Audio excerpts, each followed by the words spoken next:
Sumainyo ang Panginoon at sumainyo. mga kapatid. Ngayon ay kapistahan na paghahandog kay Jesus sa templo ng Jerusalem.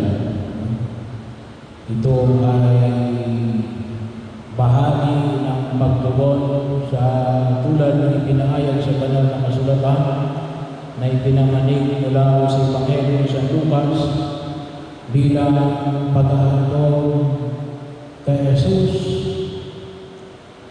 dahil sa lahat ng mga Israelita hinihandog sa templo. Ipapaw yung pagbibinyag.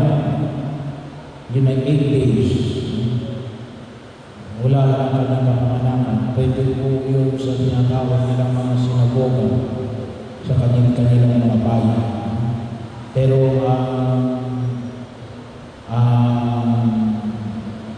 paghahandog sa templo ay isa na yung templo nila sa Jerusalem na.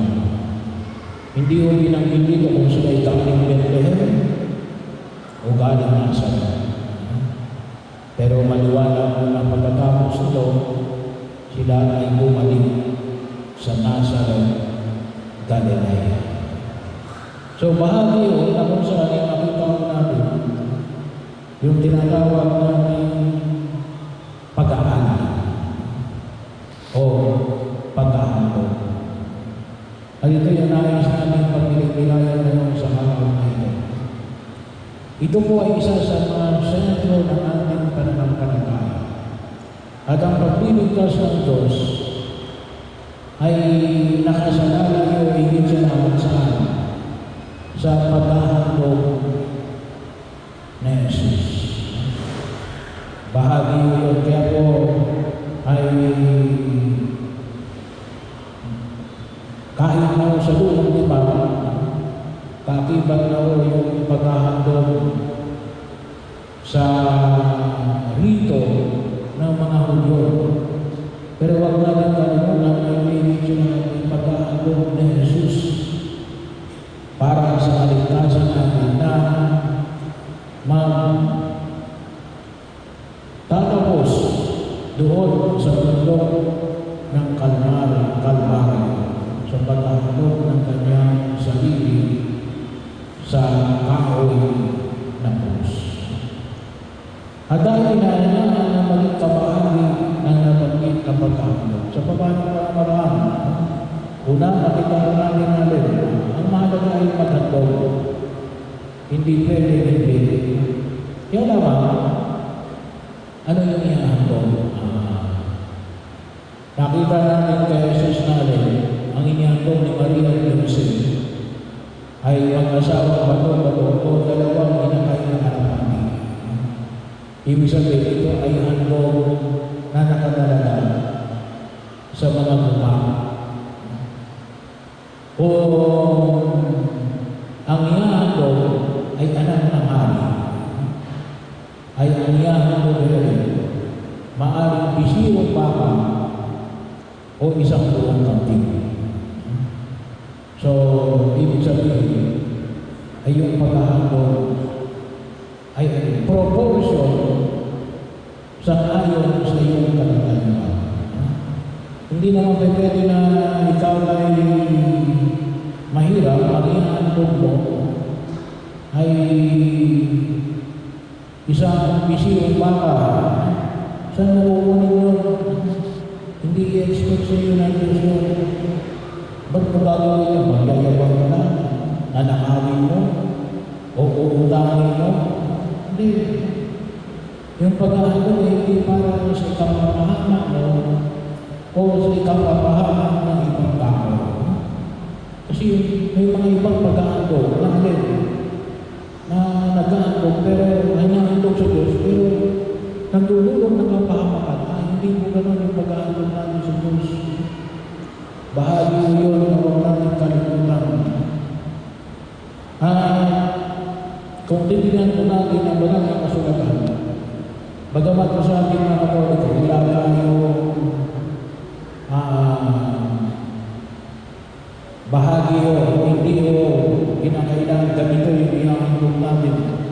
Bagamat ang banal na kasulatan ay nagtatalaga natin, ika-10 bahagi, 10%. So, ibig sabihin, kapag may 1,000 ka, 100, yung 10%. Yun po ay gabay natin. Pero, bahagi ano yung kinakailangan makita natin? Na ito ay kusang pagbibigay ng sarili. Kahit na yun ay tinalagang batas ng mga Hudyo, pwede kayong sumuway yun.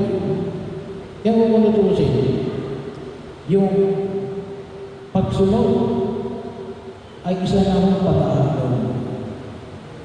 Any act of obedience is an act of confidence. Gawin din natin yun na isang handog sa Diyos. Hindi lang sapagkat tayo ay sumusunod. At yun ay bahagi ng buhay na pinakita ng mahal na Birhen Maria at ni San Jose, na naging bahagi rin mo ng pagkilala natin bilang sentro ng aming pananampalataya. Kaya yun po naman yung makita natin. Hindi rin itong isang pag-aandong natin na mag-andong ka para pagpalain ka ng Diyos. Hindi ho ganun yung pag-aandong. Kasi baka mamaya sabihin natin na ba't hindi ako pinagpala ng Diyos? Nag-andong ako. Ay hindi suhod yan. Yung pag-aandong ay gusto mo sang-ayon sa iyong kakayanan at kaya ka nag-aandong kaya rin. Isang bahagi na yun ng alin. Pinagpapala na ng Diyos. Kaya ka mayroong inihandog kasi mayroong ka. Kaya yung mismong pag-ahandog ay isang pagpapala ng Diyos. Hindi mo yun, kaya ka mag-ahandog ay para pagpalain ka ng Diyos. Alisin natin yung kaisipan na yun.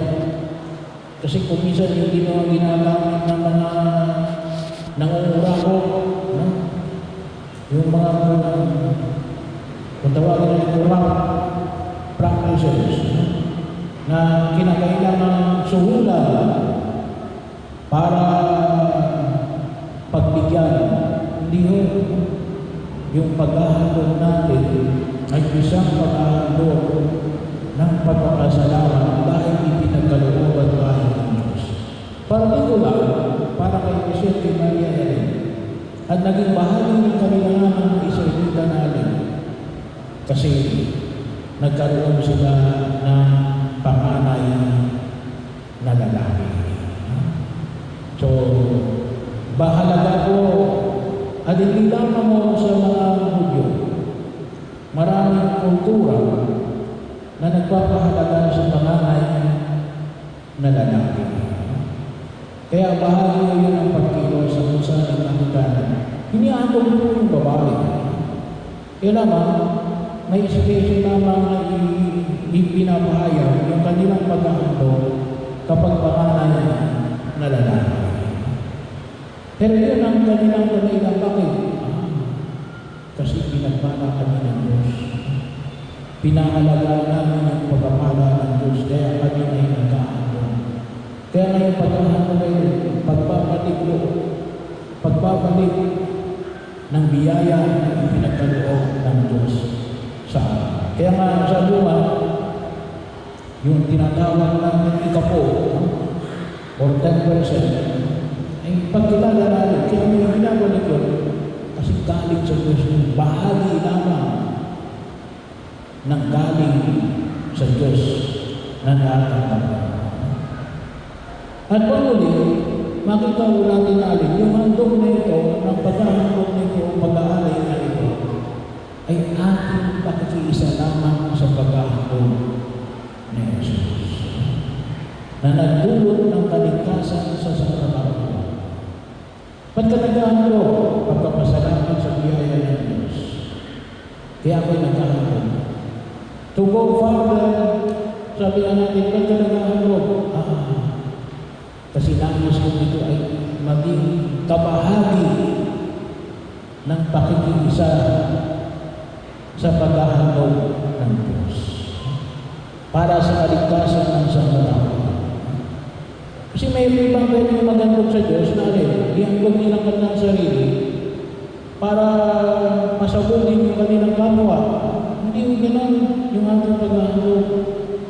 Yung paghahandog natin ay pakiisa natin kay Jesus na naghandog ng kanyang sarili para sa kaligtasan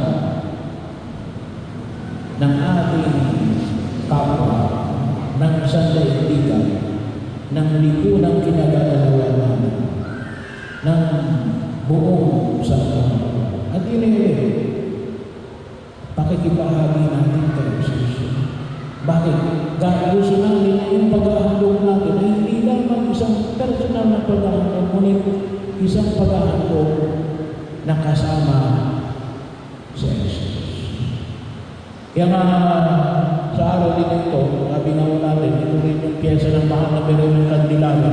Ito rin yung sinisimbolo ng paghahandog sa templo kay Jesus. Pero hawak-hawak ni Maria ay kandila. Ano yung kandila? Si Jesus. Si Jesus yung liwanag. At ang tunay na liwanag ay makikita natin sa pakikiisa natin sa paghahandog ng Diyos.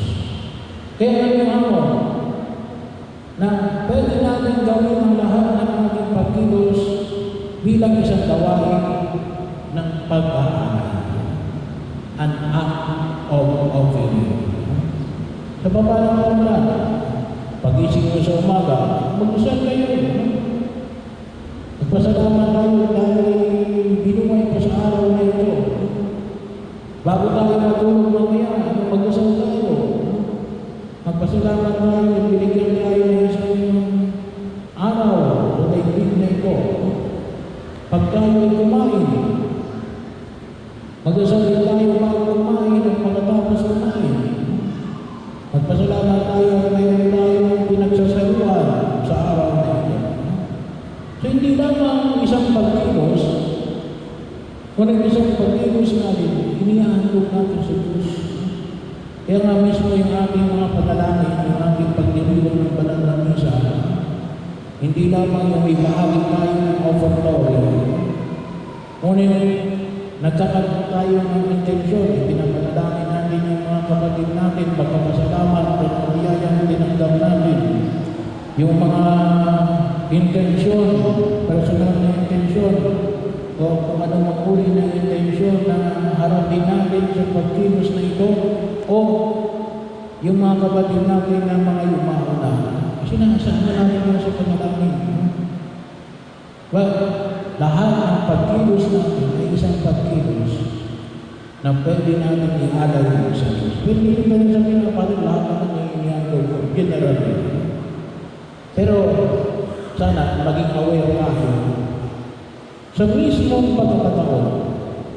Kaya bago natin gawin ang mga bagay na natin ginagawa araw-araw, tumigil tayo sumandali at